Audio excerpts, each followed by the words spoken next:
Okay, hello again everybody. This is another video. This time I'm showing a video on my installation on an older Weaver RS3.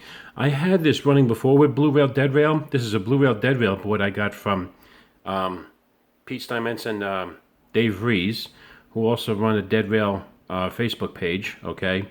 And what it is that it runs the train off a Bluetooth control using battery power, much like a radio-controlled truck or car or boat, okay, and the batteries are rechargeable. Okay, these have safety protections built in, and they drain at a much slower rate since the motor doesn't drain as much a high rate on trains as it does in a boat or a plane, because the motor doesn't turn as fast.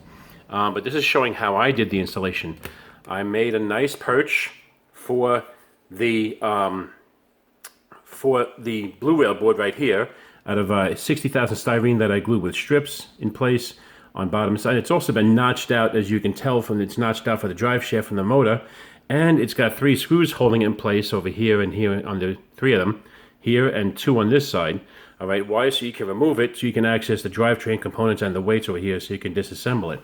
And also what I did was I added these connectors here, all right, these micro connectors, all right, to the harness and to the motor, so that everything is pretty much plug and play, so to speak, so that you can go ahead and just unplug everything. That includes the body shell with plug connectors for the headlights on each end. Okay, so you can unplug everything when you unplug the shell, so you don't have to desolder everything and stuff. All you have to do is just gently pry it apart with preferably a wooden screwdriver that we use in computers, like this one, okay? Just a piece of wood. You can carve one yourself at a basswood. This is a wood one, okay, that I made years ago for doing computer work, okay. So, and you go ahead and use that to pry apart the connectors without, so you don't pull in the wires. You can't pull in the wires because you will break them or break the connections, okay. So you got to pull in the connectors themselves. All right. So also, so that this way, here's the harness here. All right, and because these Weavers are pretty simple, I mean, I haven't even added, there's no tail lights on this thing, so I'm going to have to probably add tail lights to it, and a Mars light, okay? So the Mars light's going to go on top of the cab. If I don't add tail lights, I'll probably just go ahead and add a Mars light on top of the cab, which will account for the two of the last wires, the white and the green wire, okay, for another light function, okay? And the violet wire might be for a set of tail lights on one end, who knows?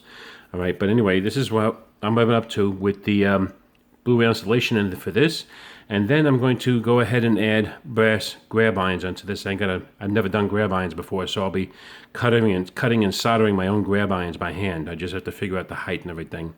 And so, yep, I'll be done with this by the end of the week. All right, as far as the connections go, if not sooner. I've already made most of the connections on here.